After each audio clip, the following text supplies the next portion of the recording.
Okay, so apparently I had mic problems. I hope you can hear me now.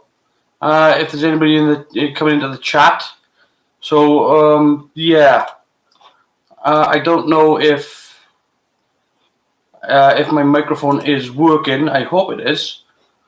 So yeah, I'm gonna wait for a little bit just to see if anybody's jumping in.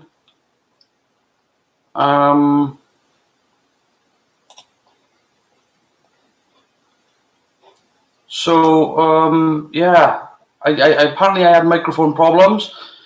Let me know if you can hear me. If there's anybody in the chat. Aha, there you are. So you have sound, yes?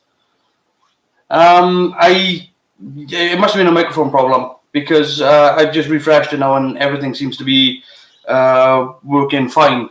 So if you can hear me, just let me know. Give me a thumbs up or something, and I'll crack on. So yeah, if you missed all that, I'm gonna actually delete that video. So I'll start again. What do we do the first one? You've got to work out these bugs, I suppose. So yeah, Doctor Who, Demons of the Punjab. This episode was my favourite episode of Doctor Who so far this season. No glorious problems. Still got plenty of problems with it. But I thought that it was a very Doctor Who feeling episode. It had a complex plot. It came down to tying the family together, but the actual story itself, I thought was very well executed. Directed by Jamie Childs and set in the backdrop of India. I believe it was filmed in Spain, but set in India in 1947. After Yaz decides to ask the Doctor to go back in time and see how, see her grandmother and grandparents when they were young, and to find out what exactly happened with the watch. An overuse of the Sonic, I will get around to talking about that. I will get around to talking about that. But I want to start off by talking about the story, because it was set in 1947 in India during the time of partition, and that was an awful time for India, when India was being divided up into Pakistan, and it was a bad time. 14 million people were displaced, and the thing is, they mentioned Lord Mountbatten in there, and if you know anything about Lord Mountbatten's history, you'll know that the reason why he pushed into partition was that he actually wanted a united India, but the reason why he ended up going into partition was because it was going to end up in civil war, and there were outbreakings and violence all over the place. So the fact that they used that as the backdrop for the story, I thought was really well done. Like I said, it looked amazing. I mean, that's one of the common things of this series, is the fact that one of the common takeaways is that the production values for this show are just on another level to what they've been in previous seasons. Like I said, it's not a perfect episode. The Tajarans, I thought, looked amazing though. They cut a profile. These shoulders with all these spikes coming off. These spikes coming up here as part of the head. The only thing I didn't like with those, really, for the look of them, was the fact that they couldn't move their mouths. If they could have moved their mouths, I would have been a bit happier, because otherwise it's just it's a head mask. And when they talked, I thought there should have been something, even if it wasn't in sync with what they were saying with the lip movements. It wouldn't have mattered. I just would have liked something there. You got the character of Prem as well. I really thought they nailed it this time. I thought the character of Prem, where he's going to marry. I've got to read these names. Ambreen, where he's going to marry her. There was an element of family and what this guy had gone through with the Second World War, and how sibling rivalries and things like that happening. But there was a moment that he was having between, and again it's Graham again, right? I'll just get right down to it. Bradley Walsh as Graham is just stealing this show from under everybody. He's getting these great, fantastic moments that is just it's worth watching the episode for. Given that this episode was set against the backdrop of Yaz's family, I just can't latch onto this character of Yaz. I just don't get it. We're being told more and more about this character, about her, personal life, about the situations in her life. Then we're being told that the things that she has, she has a family, she's got a sister, she's got a job, she's a police officer, but we don't know her personality. It's weird. Maybe it's me, but there's this complete disconnect to this character. I don't know, what are her fears, what are her likes, what are her dislikes, what does she love to do, what does she hate to do. I know nothing. I know what, sort of, it's like an ownership. It's like reading the facts about her off a Wikipedia page or something.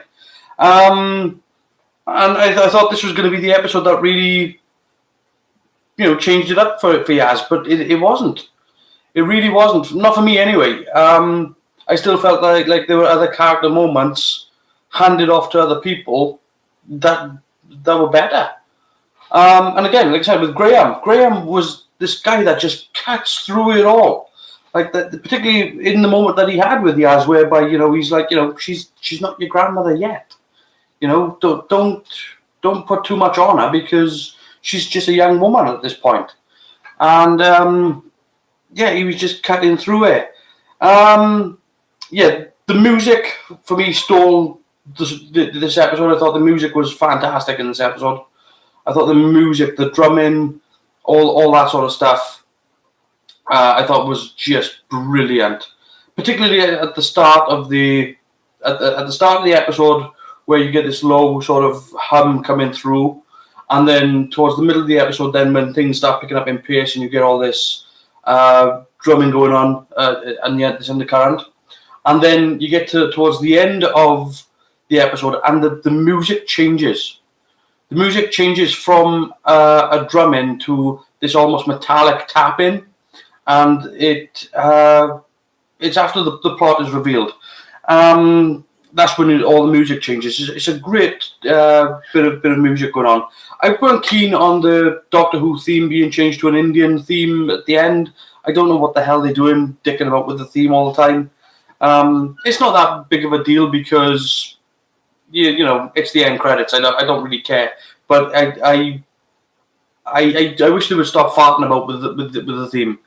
I think looking at the characters of Prem and Bream, Manesh, I like the dynamic between those two, between the older brother, the younger brother. He was left behind from the war. His older brother again had died. I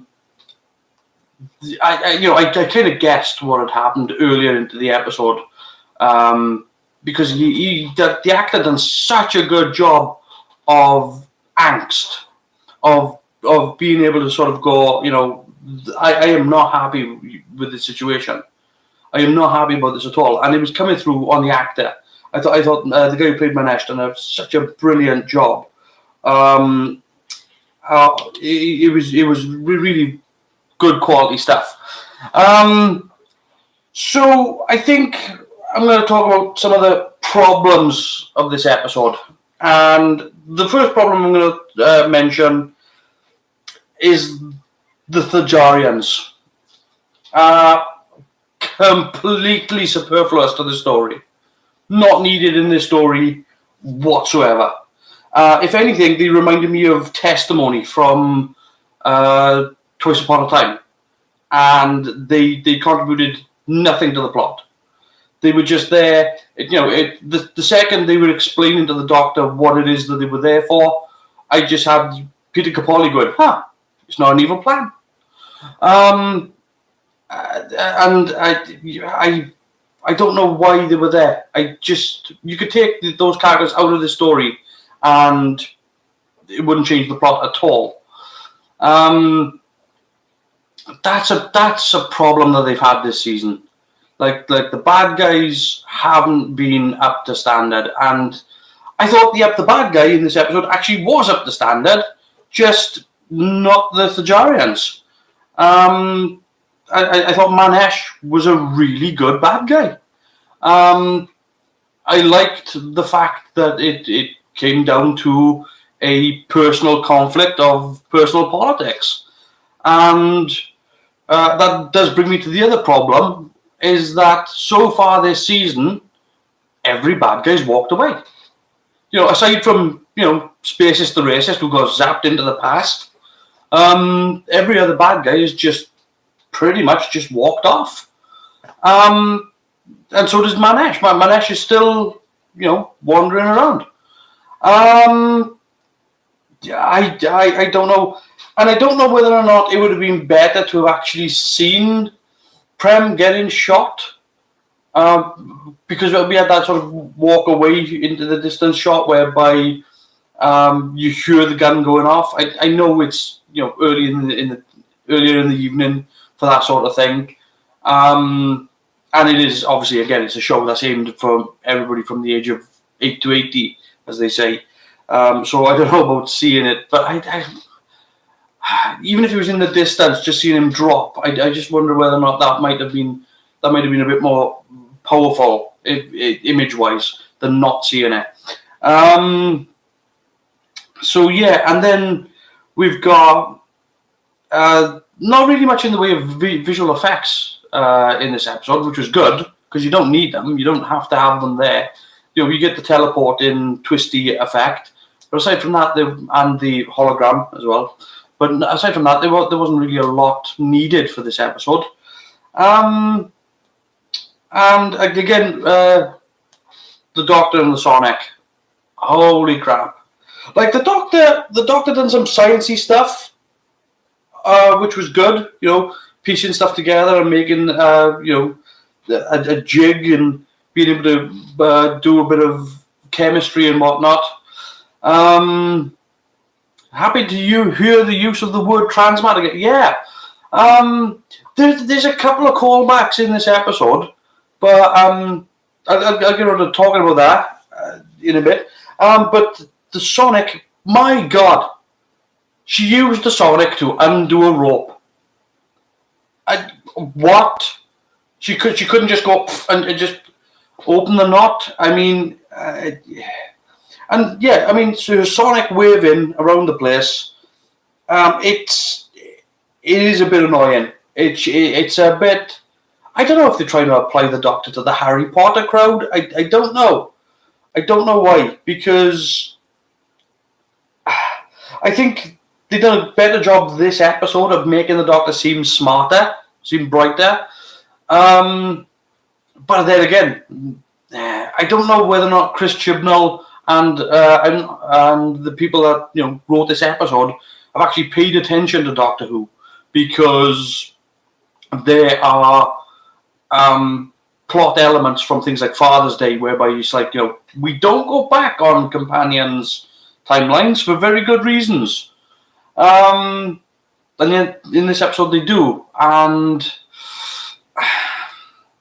again, the one thing that I'm really dissatisfied with Chris Chibnall's writing style, and I know he's had other people writing episodes, coming in to write episodes, but the one thing that I know that he's doing is that he's giving people these episodes and then he's throwing in other elements then. And it's a problem. I mentioned this before. He tends to throw stuff up in the air and throw in as many elements as he can just to make things busy. And this was a complex enough story. It didn't need dicking about with. I think, you didn't need the Thajarians. The whole demon plot was not, the whole plot with Manesh and Prem, I thought was good enough. I thought that was a solid, strong enough story that you didn't need this just being tacked on. And that's how it felt. It just felt tacked on. So So the costumes in this as well, not just the Tajarians, but the period costumes, the Indian costumes and Pakistan costumes, they look fabulous. They looked absolutely fabulous. Very, very well done. I like that. So yeah, the sci-fi element. Oh, that's something I noticed as well. I didn't notice before, but when they went back into the TARDIS, the crystal thumb that goes up and down in the console has crystal fingers that go up and down as well. I didn't notice that before, but the crystals that surround the console actually go up and down as well. It's like that set's a mess. I'm sorry, I'm not gonna like that set at all. I mean, overall, though, the Doctor's a bit more proactive. Graham steals the show every time. Ryan didn't have that much to do in this episode, but he still got these little fun moments in, these little, like, you know, where you're on about the chicken poo, and he just went, Bagsy not doing that. That did make me laugh. That was a really good little moment. I don't really have a whole hell of a lot to say now about the rest of the episode, though, because I think I've covered a lot of it. The story I thought was good. The music I thought was incredible. The cinematography was fantastic. But yeah, we get to use transmats and teleports and short range stuff as well. And you know, the props look good. The props look nice. Like I said, the Tajarian spaceship was, even though it was barren, it certainly looked unique. And I do like all the spikes. Like I said, the Tajarians looked amazing. The Tajarians, maybe a few too many lens flares. No, I don't think so. I think they were taking a sort of advantage of where they were. You know, I think they were taking advantage of their environment. Because obviously, you know, sometimes you just can't avoid it. It depends on what sort of lenses you've got on your camera. But yeah, I mean, you know, if you've got one of those sort of broad evening shots with the sun setting down and you're in golden hour, I don't care if you've got too many lens flares or not. I shoot it exactly the same way as well. You know, you're just gonna shoot with, you know, this looks beautiful and spectacular, and I'm putting that in the can. So yeah. This episode, again, this episode so far this season, for me, this is my favourite Doctor Who they've done this season. I thought this, I will stick by my statement that Rosa is the best historical that they've done. But as for the most Doctor Who feeling show, there was a lot going on here. There was a lot of running around. There was a lot of mystery to solve. Again, the Tajarians were completely superfluous. You could just take that whole plot out of the episode, not miss it at all. So yeah, but again, I'm really disappointed that the bad guys walked off.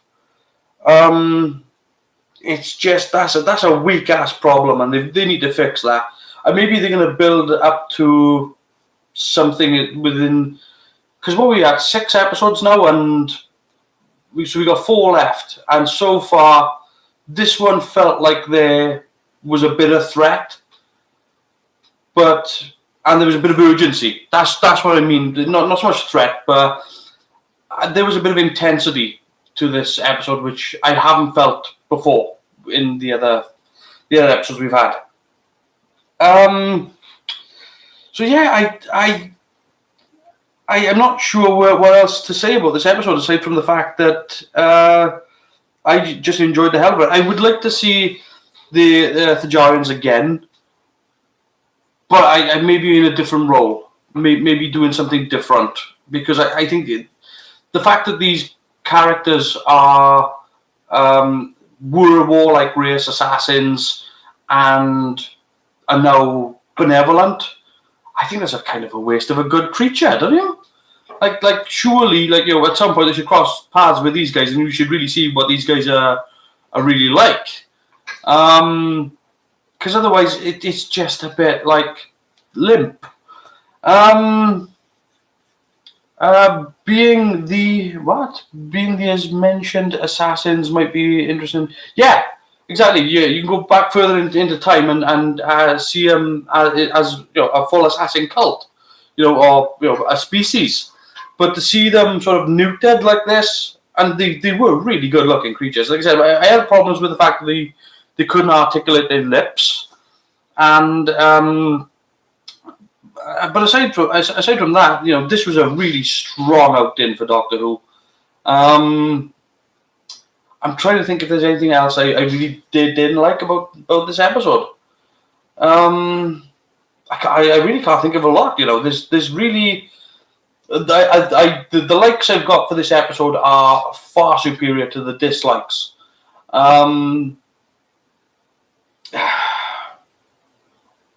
And again, some of the stuff that when I say like a dislike is a bit nitpicky, but I would say, look, if I'm gonna grade this out of 10, like I'm gonna put this up at an 8.5.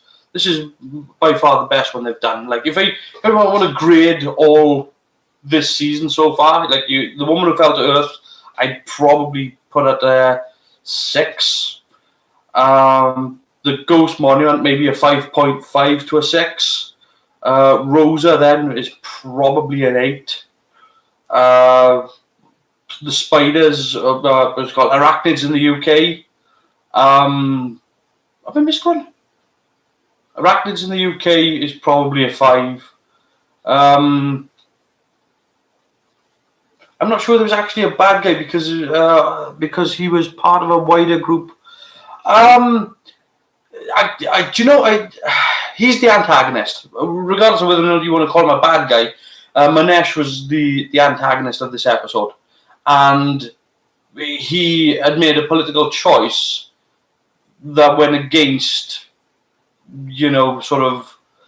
He actually murdered somebody. So yeah, he was definitely the bad guy. He murdered somebody in cold blood, and then he went to. Because of what he believed in, he was going to get his own brother murdered as well. So I think he might be thinking that he was doing the right thing, but don't all villains. And if you're going to murder somebody in cold blood, that's a bad guy. He's definitely a villain. So yeah, and he just got to walk away again. So it was all of them so far have just walked off.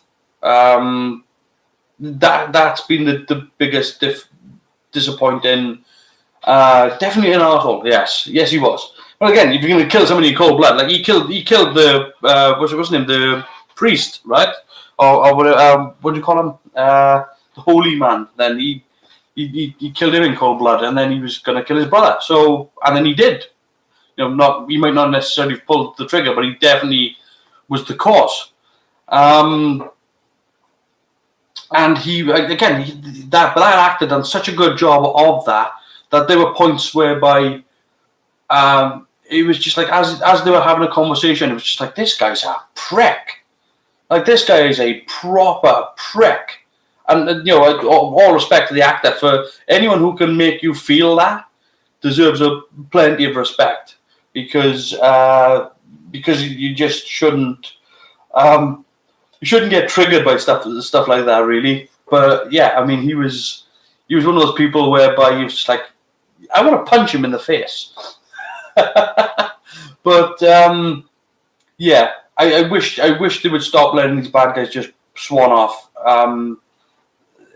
And I still feel like with what's happening with Graham now, I mean, look, if I'm writing this show, Graham ain't making it out of this season alive. He's just not. But I might pull a swerve and actually do that to Ryan instead. Have Graham survive.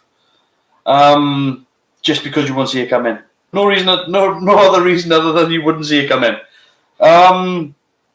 But yeah, Graham seems to be the guy that's really. Again, he cuts through stuff, man. And Bradley Walsh is just nailing it. And in that scene where he hugged Prem, that was a. This guy knew what was coming, and you could feel the pain on his face, And I don't want to see Graham go, but I just got it's just there in the back of my head ever since the first episode whereby you mentioned about the using cancer in remission and he lost grace and stuff like that, and all these moments whereby he was like trying to get Ryan to call him granddad and all these the fist bump moments, all that sort of stuff. It's just like that. You are setting me up for a fall. I know you are. So yeah, and again, I don't want to see Graham go. I could live without Yaz being in the show totally, but it's just a niggle that I've got. It's just something I can see it coming too. And Ryan is going to say goodbye, Granddad, as he died. Yeah, it's going to be a fist bump moment. It's going to be. But see, this is the thing. That's why I might do the switch. Like if it was me writing it would be Ryan, right? Because I would, because I'm a prick, and that's the way I would write it. Is that you think it's going to be Graham, and then you just switch it, and you just stick the knife in the other person instead. But yeah, it does definitely feel like something is going to happen. They're going to be in somewhere. He's not going to be feeling well, and you're going to see Graham drop. The doctor's going to run over, and it's just going to be like, he's not well, and he's not going to make it this time. And that's going to be harsh. That is going to be, to see Bradley Walsh leave this show is going to be hard. If that happens, by the way. We'll put that little caveat on there that, it's all speculation, but that's the way I feel. I don't really know if there's anything else left to talk about with this episode, really. I think this has gone on for a bit. The other thing that I spotted in this episode as well was how the Doctor was explaining how the telepathic circuits worked on the TARDIS. I thought that was a nice little thing, whereby she was sort of like every object has this almost date stamp imprinted on them, and that the TARDIS can read. And I thought that was kind of a nice way of explaining it, because I've seen this sort of thing done. I don't know if you've seen the show Warehouse 13, but they used to do sort of objects being not possessed. I don't know what the word is that they used for that, but it's a very similar sort of thing. But the TARDIS can read it. So yeah, I think that's where I'm going to leave this review. I thoroughly enjoyed this episode, and I wish they would do more like this. I wish they wouldn't make it as busy, because artifacts, yes, thank you very much. I wish they wouldn't make the plot so busy, because this one could have done with a two-parter. If they really wanted to, they could have done a two-parter on this one.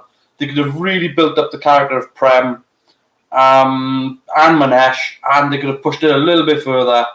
They didn't do it. They done it in 15 minutes, which meant that, like I said, I would have taken out the Thajaran plot just to streamline this a little bit better. And I just devote more time to character building. That's the only, because again, my problem with Yaz is that there is a complete and total disconnect with me and Yaz. I just can't associate with that character at all. She seems to have 4 modes. It's smile, say something, and say something and smile. I don't know. There's nothing else. There doesn't seem to be anything behind the eyes. It's weird. And like the other thing, like I'd like to mention about this is the fact that like we've had these little moments with Ryan, in particular with like last week's episode with Arachnids in the UK. I want to say like these little moments of character building moments in that episode in Arachnids in the UK. There was this moment in the background whereby he is he's in the lab, and there's like an overhead projector, and he is just like dicking about making shadow puppets and all that up against and it's all in the background. And that's a wonderful little moment to see, because Who wouldn't do that? But with Yaz, it's just this. I don't know what. And you'd have thought this episode would have been all about Yaz and all about her, but it was all about her family. It was all about everything else.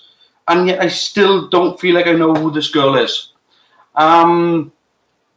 So yeah, and I thought, let's talk about Jodie Whittaker in this episode as well. I want to talk about. They've made Yaz a bit too serious. I don't know what they've made her. Honestly, I don't know. I genuinely don't know what they've made her. Because she doesn't seem to be afraid of anything. She doesn't seem to like anything. She doesn't seem to dislike anything. She doesn't seem to. I don't know what music she listens to. I don't know. I don't know what this character's personality traits are. I don't know what she is likely to do. Like if you were to tell me, Graham is likely to help somebody he sees hurt, then I could believe that because he seems a very empathetic person. I don't know what Yaz is likely to do. She might just walk on by. She could be. I don't know if she's a total bitch or not. I don't know. Let's look at Draconian Dan. Hello. Would you like to see Krasko's massacre and get Ryan and Graham killed? Look, again, I don't think Graham's making it out of this series alive anyway. But again, if I was right now, I would probably kill Ryan as opposed to Graham because I think Graham is such a strong character. But I mean, Krasko, Spacist the racist. Yeah. Look, I think the Stenza are probably going to come back. That would be my guess. Is that I think that the Stenza are going to come back. I don't think Krasko is coming back at all. I think he's done. I think he's completely out there. And would I want to see him come back anyway? Because he wasn't that good of a villain. He was just a bit pants. So yeah, I think we're going to see the Stenza again. I'm not sure. I think we might see some sort of like deformed Tim Shaw. I think that's what we might see is some sort of because he started melting right when he fell off that bridge, crane I should say. He was already melting, so I think we might see some sort of deformity of Tim Shaw. So yeah, after the Spiders one, I wish we didn't know what music Ryan likes. What was it? Grunge or grind or something? I don't even know what they call it anymore. Yeah, grime. I think. Yeah. But at least that informs you on the character, right? I mean, that informs you on something about Ryan that you've got a preference there. You've got and the guy's got such an upbeat, optimistic sort of outlook.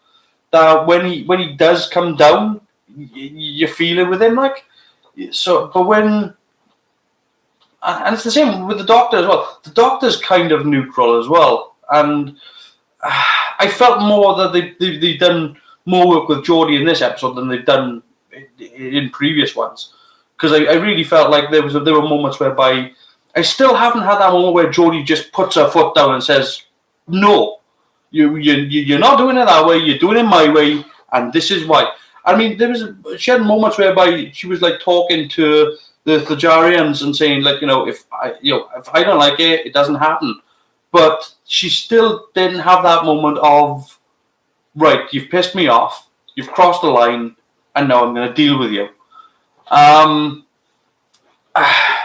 did like the whole bit where she was running through the forest or taking those things off the trees and stuff like that, and she was sort of formulating, she was taking countermeasures, but we still haven't had this moment of, I swear I'm going to deal with you in the worst way possible. She sort of told the Thajarians she was protecting. Yeah, but that's what I mean. But people have done it to Doctor Who before, whereby the Doctor has said, "Look, don't do this. This is protected, and I'm the person that is going to you'll have to answer to. That's happened in plenty of episodes of Doctor Who. But most of the time, the bad guys then cross that line, and then the Doctor has to deal with them. That hasn't happened with this Doctor. This Doctor has pretty much let all the bad guys just go. Like, the door's open, just go. I'm not going to deal with you. Out the door you go. And I just wish, like, I don't want this Doctor to be like a mass murderer or anything, but there are times when you feel like I felt like this Doctor hasn't. I know people have said that Jodie's Doctor is a bit more the empathetic type. But there's a difference between empathetic and just, I don't know, weak. I don't want to call it, because I really do like Jodie Whittaker as the Doctor. Dr. Voorhoes? I just wish, because like I can think of plenty of examples of in previous Doctors whereby, look, David Tennant's first episode where he's dealing with the Sycorax, man, he like steps up to the plate and just like, I'm going to deal with you, and this is how it's going to go. Same with Matt Smith, the 11th Hour. The 11th Hour, where I can't remember what the hell is the name of those eyebally. Oh, no, it's gone. It's gone. But he does the whole thing where he's dealing with Prisoner Zero. So he deals with Prisoner Zero. He gets that sorted, and then he calls those guys back and goes, like, look what I just did. Look me up. I'll deal with you. If you carry on with this nonsense, you'll have to deal with me. And that's happened with pretty much every single Doctor except this one. And I think Jodie deserves better. She's doing a good job with the material that she's been given. But she's the empathetic sonic waver. I think, really. But yeah, I think I've covered pretty much everything now. Definitely. So this review has gone on live now for, what are we at, 37 minutes? The Atraxi. Thank you very much. Yes, the Atraxi. This review's gone on for about 37 minutes now, and I'm going to call it quits because I'm getting thirsty and I want a cup of coffee. So I'm going to leave it there. Look, I'm great to have an interactive review. Definitely do it again. I'm thinking about doing it next week as well. Yes, I knew that there wouldn't be that many people showing up because even though I put it out a couple of days earlier, I really should have said, a week in advance, on another video. I really should have promoted it a little bit better. That's my fault. But I only decided on doing this like a couple of days ago, so it was like, But anyway, I'm going to leave that there. I'm going to say, if you've enjoyed this video, do give me the thumbs up because I would appreciate it. Also, feel free to subscribe to my channel. But until next time, I'll see you later, guys. And that is me done. Take care.